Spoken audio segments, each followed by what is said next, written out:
know, but I can tell you one. Based on the information, I'd say the victim sustained her injuries 5 to 6 hours before she died. While we figure out who she is, we'll find out how she ended up this way. Name is Ann Cardinal, 27 years old. She was Native American, grew up on the Onondaga Reservation in central New York. Any next of kin? She had no siblings, and both of her parents are gone. Lived in an off-campus house in Hudson University, where she was working towards a PhD in evolutionary biology. All right, send CSU to her apartment, talk to friends and neighbors to see if they know of anyone in her life who drove a blue sedan. And who wanted to mangle the face. I may have an explanation for those facial wounds. Turns out our victim worked at a retirement home called Haven House. Vicious, bloodthirsty old folks, is that your theory? This home is not for people, Castle. It's a primate sanctuary, mostly for apes and chimpanzees and monkeys who have retired from the movie business. I always wanted a pet monkey when I was a kid. Big Curious George fan. Yeah, wait till George grows up. An adult chimpanzee can reach 200 pounds, tear off a man's face, hands, and naughty bits. All right, we're gonna go to the primate sanctuary. If Anne was attacked there, maybe someone dumped her body to cover it up. And call me if you get anything on that sedan. George would never do that. This is a terrible loss. Anne was a brilliant student and a lovely person. Given her wounds, I need to ask, how much interaction did Anne have with the primates here? Well, very little in terms of direct contact. But we have very strict training guidelines for all of our employees. Still, I'll need the crime scene unit to do a thorough investigation of the facility. Of course, anything I can do to help. I can't imagine she was harmed by any of our animals. They've never shown any aggressive behavior towards her or anyone else. Now, Dr. Devlin, how well did you know Ann Cardinal? I was her faculty advisor at Hudson University. And when I found out she was taking time off a couple of months ago, I offered her a job here. And what sort of work did she do? Well, I have a grant to study the social behaviors of primates, and I hire Hudson students like her and Franco here to help manage the animals' care. And none of them have homicidal impulses, not even moonshine? Especially not moonshine. He's been around people his whole life, and he's very social. When was the last time I learned you saw Anne? We worked together yesterday. She seemed totally fine. She did leave early. That wasn't like her since she had something important to do. Did you say what it was? It might have had something to do with that argument you had. What argument? I saw her in the parking garage around lunchtime talking to a man. I'd never seen him before, but he seemed very angry with her. Do you think you could describe him to a sketch artist? I most definitely could.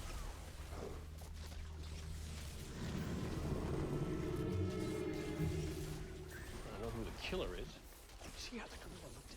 Yeah, I think it was luck, actually, Castle. You are ruggedly handsome. Bloodlust, maybe. The moonshine food. I'm betting he and his fellow retirees are actually super intelligent apes plotting to take over New York City. They're gonna round up all the people in their sanctuary. Most likely, Anne got onto them. They took her out. Now, if this monkey cabal really wanted to get Anne out of the picture, why did they drop her off at the hospital? Obviously, they were conflicted. Complicated relationship between man and primate. Didn't you see Rise of the Planet of the Apes? Cautionary tale. Sorry to burst your bubble, Castle, but CSU hasn't found a crime scene at Haven House and wasn't attacked there. Well, then where was the attack? And by what? Hey, so a witness saw a blue sedan take out a side mirror about a block away from our hospital in our time window. They got a plate. Owner of the car was Eddie Maslow. How is he connected to Anne? I'm not really sure, but Eddie knows how to put the hurt on people. He just did 8 years in Sing Sing for murder, too. And he had a waiter mess up Anne's face. City record shows that he had a pit bull named Badass. A convicted killer with an attack dog. All right, pick him up. Damn it. I really like moonshine for this. I've never seen her before. You dumped her outside of the ER last night, except she looked more like this. Your dog do that to her? Eddie, you've been out of prison for 3 months. You better start talking unless you want to go back. Hey, look, I didn't touch her. And neither did Badass. Whatever did that to her, I wasn't no dog. Then how'd she end up in your car? I was leaving a bar last night, and I happened to make a wrong turn down an alleyway. And I saw her laying there. She was all messed up. I couldn't just leave her there to die. Oh, so you're a good Samaritan. If I wanted to kill her, why would I bring her to a hospital? If you wanted to save her, why would you ditch her outside of one? Because with my record, I knew I'd get blamed, which is exactly what's happening now. Yeah. No good deed, huh? Okay, fine. Then why don't you tell me where you supposedly found her?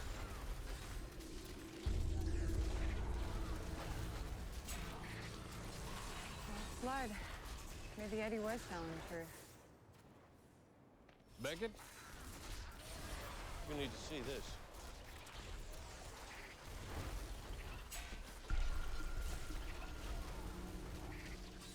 What? Footprint. Giant footprint. Made by some kind of beast. Those vicious claw marks? Savage wounds. The blood. These footprints. It all adds up to one thing. She was killed by Bigfoot.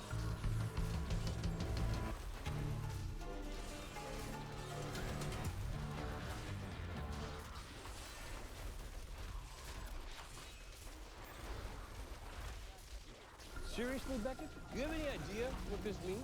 We are about to be the first people in the nation, no, the world, to solve a Bigfoot murder. Very funny, Castle, but there is no such thing as Bigfoot. Tell that to the people who've been citing him for 400 years. So, I typed the blood. It's a match to our victim. Never mind the blood. What is your opinion on these?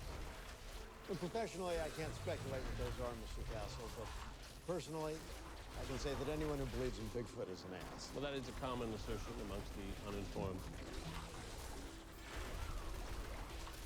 Okay, buddy. Let's say there is a Bigfoot. How does a giant, hairy ape man get around the city unseen? Easy. Follow the big fat footprints. What? Subway access tunnel. Since Hurricane Sandy, a lot of those are still closed, so Bigfoot's been using them to get around. Castle, that's ridiculous. How can you say... Look at these footprints. These are the footprints that I'm interested in. They're near where the body was. CSU said that they were made within the last 24 hours.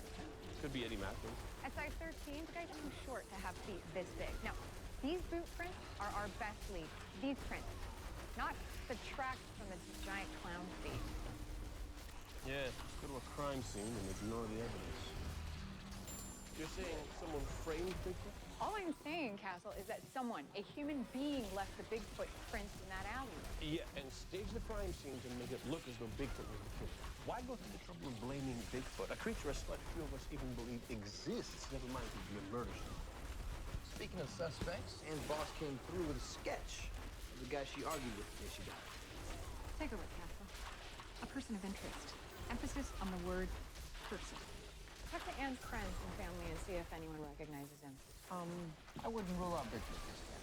Turns out there have been dozens of reported Bigfoot sightings in the city in the past couple months. Is that right? Why, Detective Ryan, please tell us about this new and extraordinary development. Like this woman in Brooklyn. She says that Bigfoots tried to break into her apartment on the second floor. Gentlemen, I hate to rain on your parade. Do you?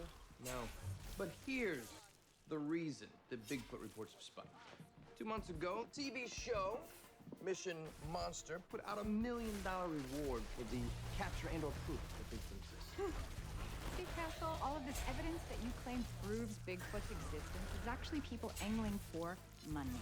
So you're saying it's just a coincidence that Anne was working with primates and mysteriously killed where Bigfoot prints were found? No, not a coincidence.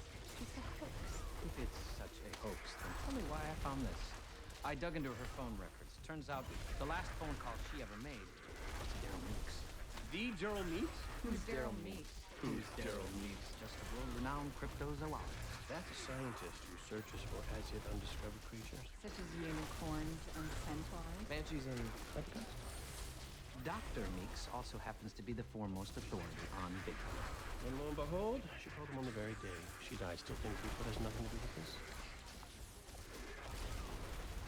Perlmutter's got something for us. Why don't you guys head over there? Castle and I will talk to the world's foremost authority on Bigfoot. The B team. Talk about the B team. Yeah. I'd hoped to see Castle's look of dismay when I told him cause of death was nothing more exotic than blunt force trauma to the cranium. It seems that she was clobbered over the head with a club or a pipe. You could have said so over the phone. But I also made two highly intriguing discoveries. Well, their cause is still undetermined, but of far greater interest is Because the it could be fact claw that- marks. Bigfoot has claws. So is Wolverine. Is he real? You got it. I found this glass embedded in her head. It has an anti-reflective coating, like on prescription lenses. But she didn't wear glasses. Where'd it come